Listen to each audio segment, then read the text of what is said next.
The CIA admits that remote viewing is real. CIA has been remote viewing for decades now. The real question is, what have they cooked before admitting to this? Think about it.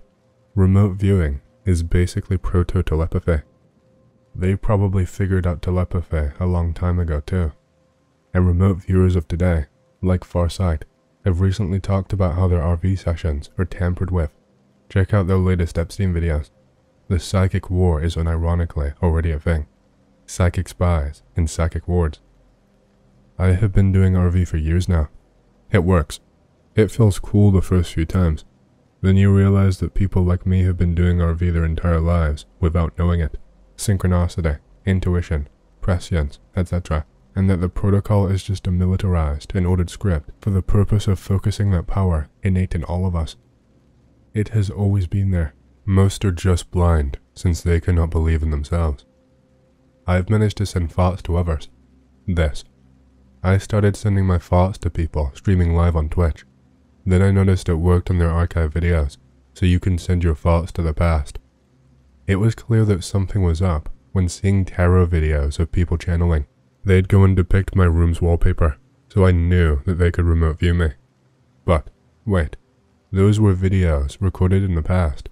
So somehow, a connection was made from the point that they recorded it to the point in the future that I would watch it, which means it didn't need to be a recent video of last week. It could be an ancient video of someone channeling and connecting with the future me watching it. But it works for everything. Movies, TV shows, comics, books, songs. Once you start to notice the big influence you can have in the past. I was the Anon that made the woman show her boobs on Die Hard. It used to be a family movie that people could rewatch on Christmas. Now they'll have to cover their kids' eyes on that scene.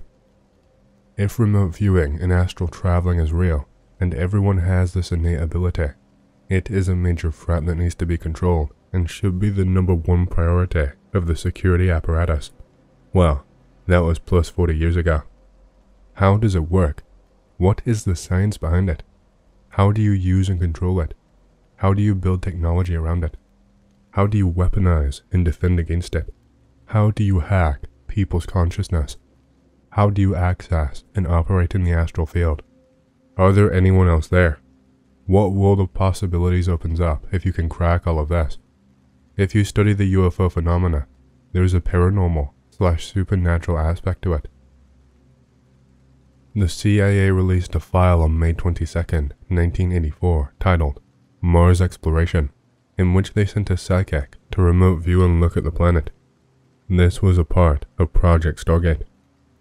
Stargate was once a secret US Army unit created to investigate whether psychic phenomena had any military use. The project was officially terminated and disclosed in 1995 after the CIA decided that remote viewing was too inconsistent for practical application. At least, that is what their declassified documents tell us. Remote viewing, if you don't know, is the ability to see events, locations, people, etc. outside of your body. You remain where you are in physical space, but your mind is able to move out of your body, like a set of floating eyes, and you can move them to different locations to observe what is happening in physical space. Here is what the document says took place during this trip to Mars. Method of site acquisition. Sealed envelope coupled with geographic coordinates. The sealed envelope was given to the subject immediately prior to the interview. The envelope was not opened until after the interview. In the envelope was a 3x5 card with the following information. The planet Mars. Time of interest, approximately 1 million years BC. Selected geographic coordinates provided by the parties requesting the information were verbally given to the subject during the interview. These were 727, 101, 604, 908. RRG for 522, May 22nd. Time, 10:09 AM. Plus 10 minutes, ready to start. Alright now, using the information in the envelope I provided, exclusively focusing your attention now. Using the information in the envelope, focus on 40.89 degrees north, 9.55 degrees west. I want to say it looks like I don't know. It sort of looks, I kind of got an oblique view of a pyramid or pyramid form. It's very high. It's kind of sitting in a large depressed area. Alright. It's yellowish, ochre colored. Alright. Move in time to the time indicated in the envelope I provided you and describe what is happening. I'm tracking severe clouds. More like dust storm. It's a geological problem. Seems to be like just a minute. I've got to iron this out. Really weird. It's... Just report your raw perceptions at this time. You are still early in the session. I'm looking at a after effect of a major geological problem. Okay. Go back to the time before the geological problem. Total difference. It's, before there's no, I don't know. Oh, how? It's like mountains of dirt. Appear and then disappear when you go before. See, large flat surfaces. Very, smooth, angles, walls. They're really large though.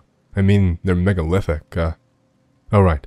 At this period in time now, before the geological activity, look around, in and around this area, and see if you can find any activity. I'm seeing... It's like a perception of a shadow of people. Very tall, thin. It's not only a shadow. It's as if they were there, and they're not. Not there anymore. Go back to a period of time where they are there. It's like I get a lot of static on a line and everything. It's breaking up all the time. Very fragmentary pieces. Just report the raw data. Don't try to put things together. Just report the raw data. I just keep seeing very large people. They appear thin and tall, but they are very large. Wearing some kind of strange clothes. Alright. Now holding in this time period. I want to move from your physical location in space to another physical location, but make sure that you're still in this time period. Move now to 46.45 north, 353.22 east. Deep inside of a cavern. Not a cavern, more like a canyon. I'm looking up the sides of a steep wall that seemed to go on forever. And there's like a structure with it's like the wall of the canyon itself has been carved. Again, I'm getting very large structures. No intricacies. Huge sections of smooth stone. Do the structures have insides and outsides? Yes, it's like a rabbit warren. Corners of rooms. They're really huge. I don't feel like I'm standing in one. It's just really huge.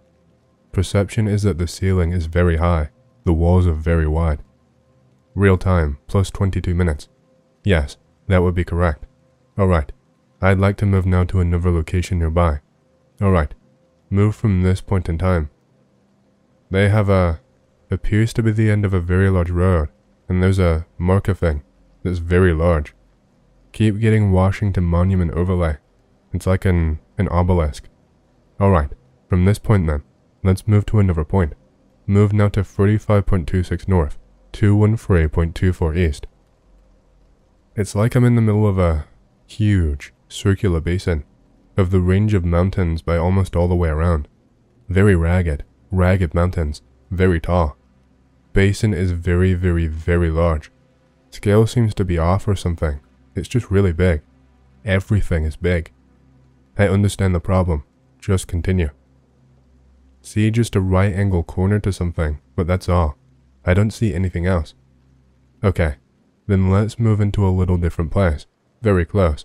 Move from the point you are now, in this time, to 34.6 north, 213.09 east.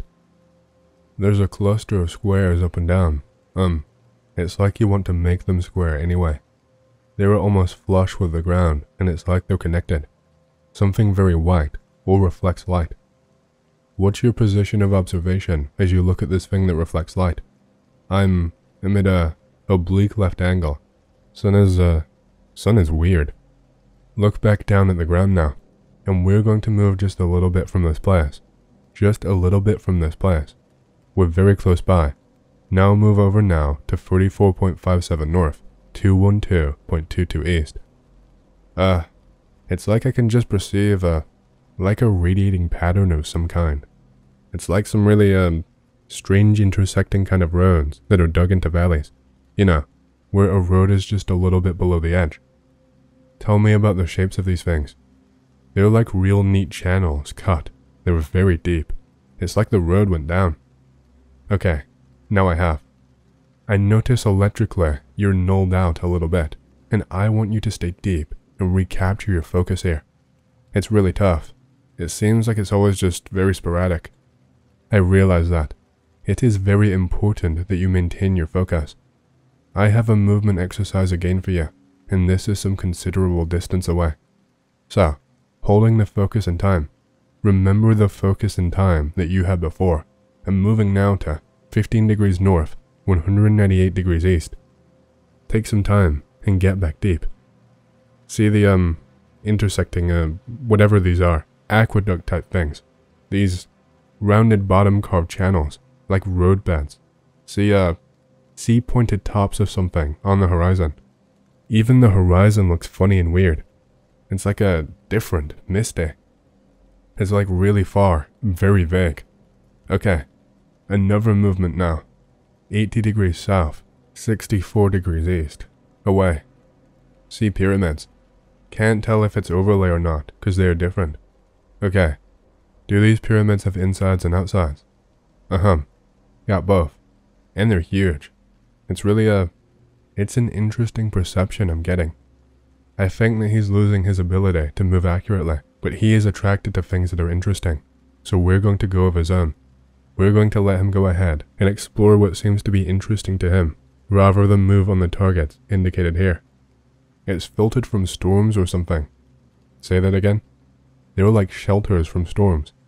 These structures that you're seeing. Yes, they're designed for that.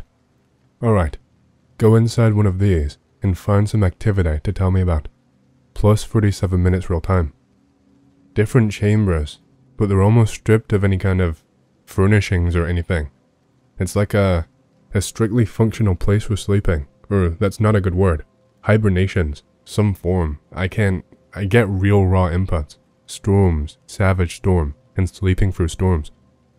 Tell me about the ones who sleep through the storms. Very tall again, very large people, but they're thin. They look thin because of their height, and they dress like it's like a real light silk, but it's not a flowing type of clothing. It's like cut to fit. Move close to one of them and ask them to tell you about themselves. They're ancient people. They're dying. It's past their time or age. Tell me about this. They're very philosophic about it. They're looking for a way to survive, and they just can't. Plus 40 minutes real time. Definite voltage reversal.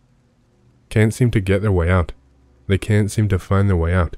So they're hanging on while they look, or wait for something to return, or something coming with the answer. What is it that they're waiting for? There evidently was a group or a party comprised of them that went to find a new place to live. It's like I'm getting all kinds of overwhelming input of the corruption of their environment. It's failing very rapidly, and this group went somewhere, like a long way to find another place to live. What was the cause of the atmospheric disturbance, or the environment disturbance? I see a picture of oh hell, it's almost a warp in oh god, this is difficult. It's like going, let's say, the raw data. Oh, I get a globe, it's like a globe that goes through a comet's tail, or it's through a river of something, but it's all very cosmic, like space pictures. Alright, now before you leave this individual, ask him if there is any way that ask him if he knows who you are, and is there any way you can help him in this present predicament. All I get is that they must just wait. He doesn't know who I am. Think he perceives that I'm a hallucination or something. Okay, when the others left, these people are waiting. When the others left, how did they go? Get an impression of don't know what the hell it is. It looks like the inside of a larger boat. Very rounded walls and shiny metal. Go along with them on their journey and find out where it is that they go. Impression of a really crazy place with volcanoes and gas pockets and strange plants. It's a very volatile place. It's very much like going from the frying pan and into the fire. Difference is there seems to be a lot of vegetation where the other place did not have it, and different kind of storm. Alright, it's time to come back now to the sound of my voice, into present time to right now, the 22nd of May, 1984, the sound of my voice. Move now back to the room.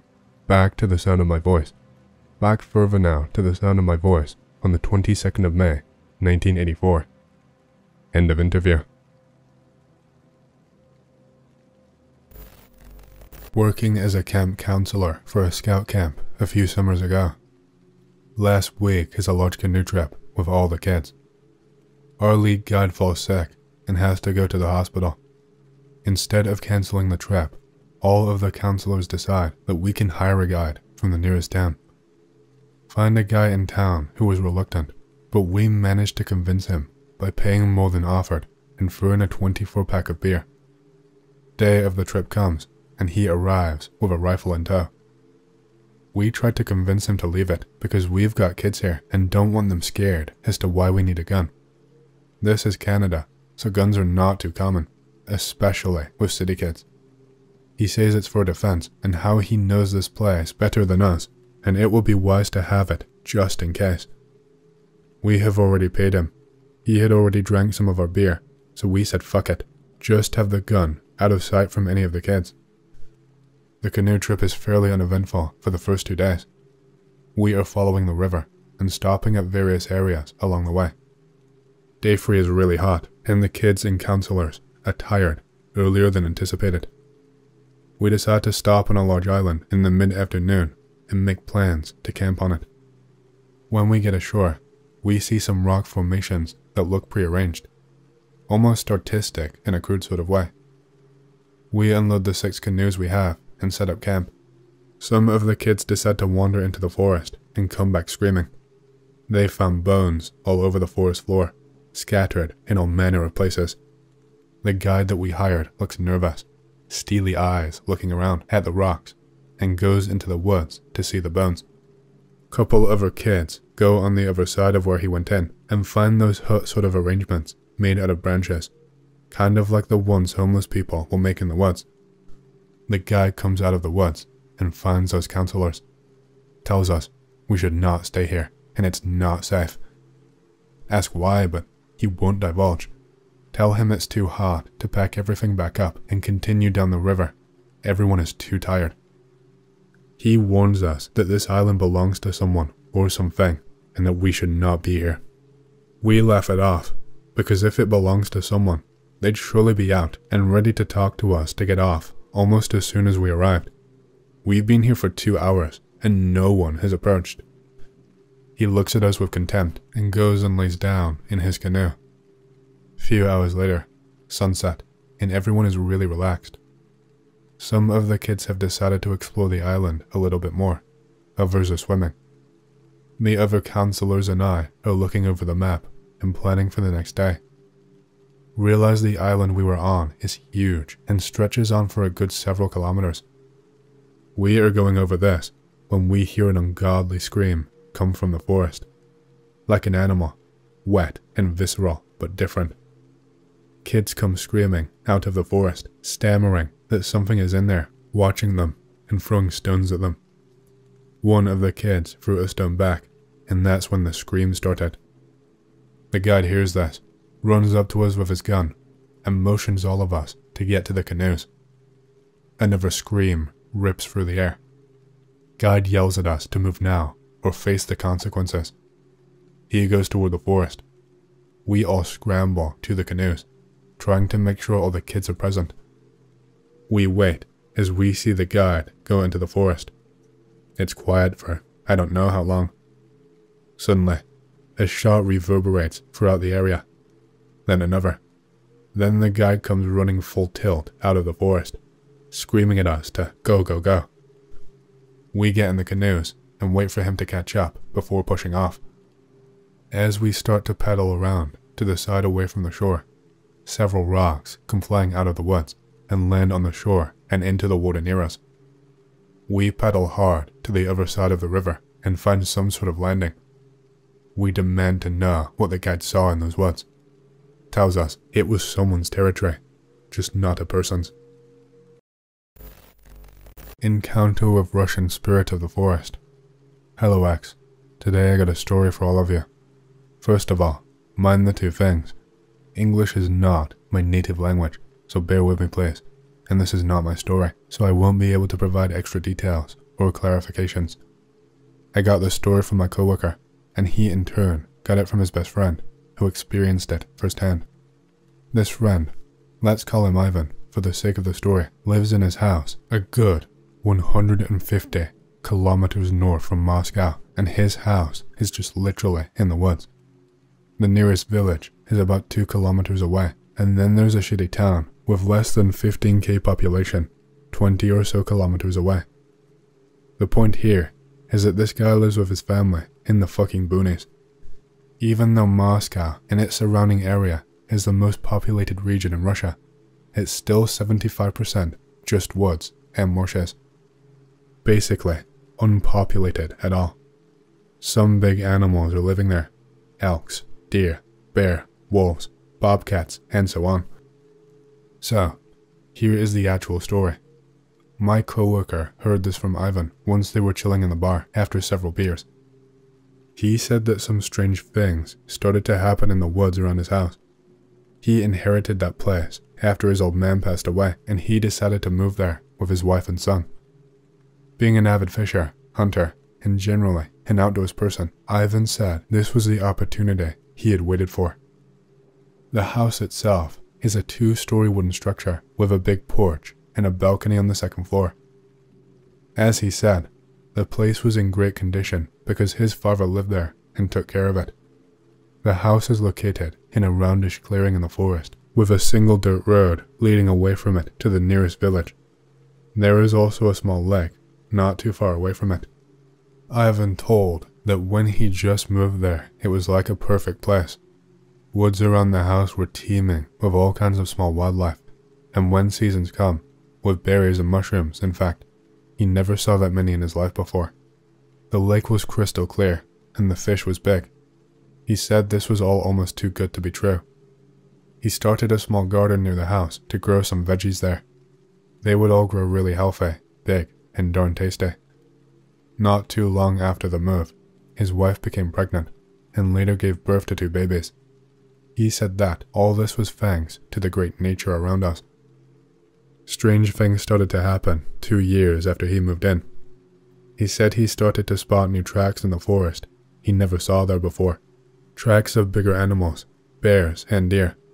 He was really surprised because these animals almost always stay away from humans. As the months rolled by, the number of tracks would increase, until one day, he actually saw a deer in the woods. Then, at night, he would start to hear the distant howling of wolves. Said the place started to feel more like an actual primal forest, somewhere in Siberia, where no man has ever walked before. Sometime later, a new sound appeared in the woods. It belonged to an animal he did not know and never heard before. Strange things began to happen while he was there. Sometimes, small animals would just ignore him and act like he was not there at all. Hares would casually jump out of the bushes right in front of him and just be on their way. The birds would land on low tree branches while he is around, and so on. It really creeped him out because he knows it's not normal, and animals would never do that. Also, sometimes he came across places in the forest that had a strong smell of pine resin and fresh needles. It was strange because that forest is mainly made of deciduous trees. Of course, he was unnerved and spooked about it, but nothing bad happened, so he just carried on with his life. Ivan speaks to his son about all these happenings. He answered that he also experienced some of these events too, and both of them did not know what to make of it.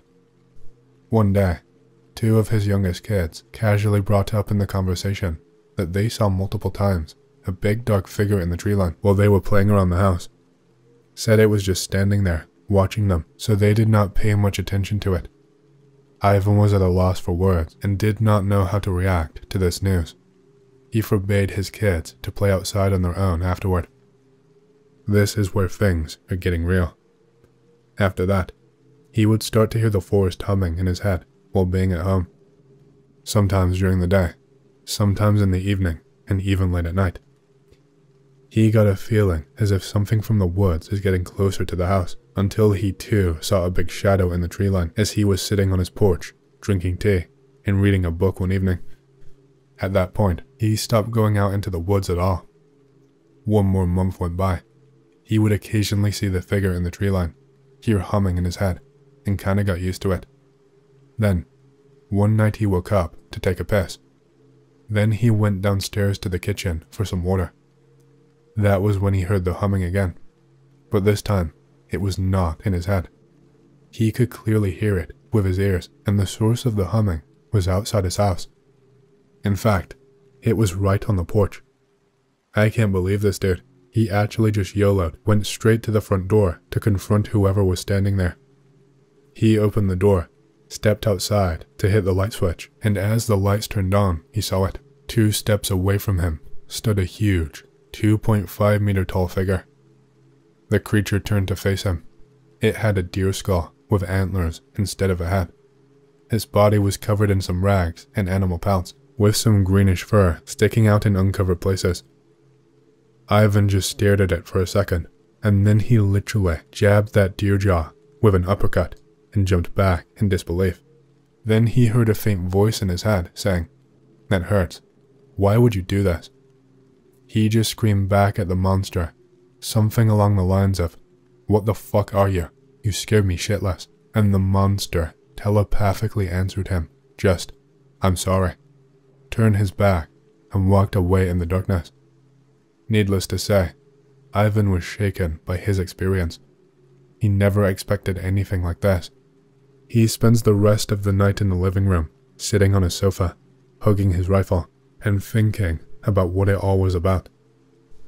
He came to the conclusion that whatever was that thing, it's not hostile. On the morning, he called his boss and took a sick leave. He spends the next 2 days inspecting the woods in close proximity to his house. Nothing out of the ordinary. No tracks, no smell. Then the shadow sightings started again. It was always standing in the woods and not moving, just observing. And one day, Ivan just stood up from his porch armchair and went straight for it. But the shadow disappeared as soon as his intentions were clear about what he was going to do. This happened multiple times.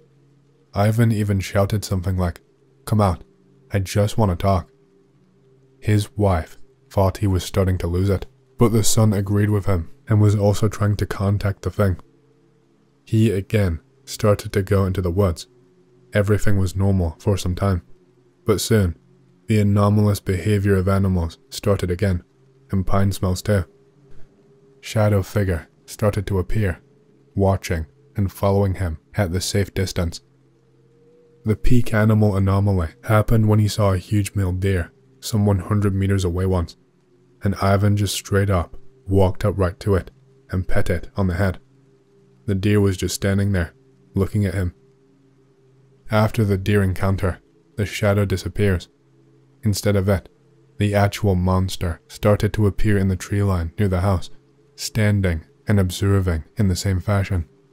Ivan's wife almost had a heart attack when she saw it the first time, and it took him a great deal to convince her it's friendly and not going to hurt the children. And so, this is how it is nowadays.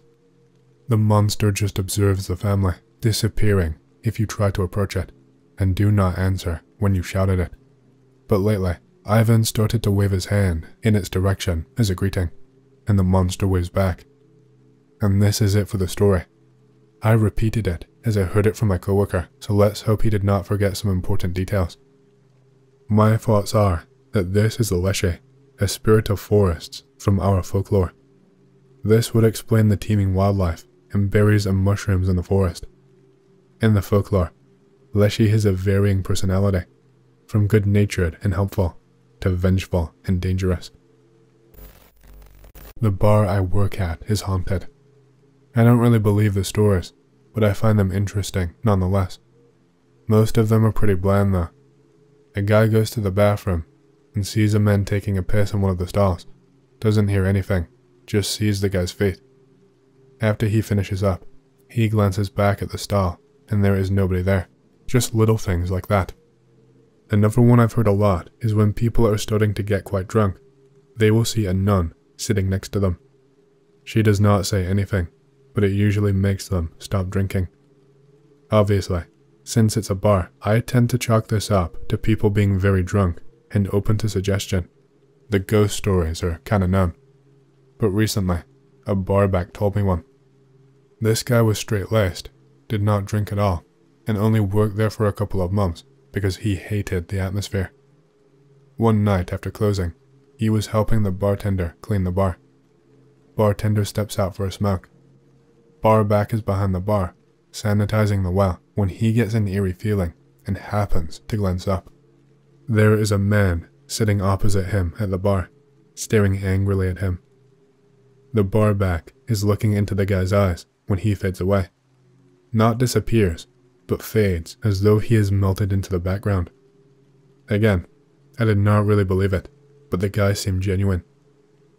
Here's another longer one that I believe even less, but it happened just recently, so I will share it. A fellow bartender was out for a smoke on the sidewalk, and a homeless guy asked him for a cigarette. Long story short, the bartender ends up hiring the homeless guy to clean the bathrooms for $10 a day. Homeless guy's name was Derek. He was a great worker. He would always be out there on the front stoop waiting on me to open up the place. Then he'd clean the bathrooms and mop the floors without saying a word. I'd pay him $10 and he would leave. But one day, I showed up at the bar and the door was already unlocked. Derek was sitting inside on the couch waiting for me. I asked him how the hell he got in, and he said the place was unlocked before he showed up. Nothing was stolen. The closing bartender insisted he lock the door before he left. Tell the owner, but he just seems happy nobody stole anything. This happens 3 separate times. Since nothing is ever missing, the owner refuses to fix the security cameras. They don't work. My owner is very shitty with money, by the way. Anyway, last week, we are about to get hit with a winter storm. The one that knocked out the power grid here in Texas. It's Saturday, and Derek is waiting out front, shivering. I ask him if he has a place to stay, and he says he does. Okie dokie. Once Monday rolls around, people are losing power all over the place.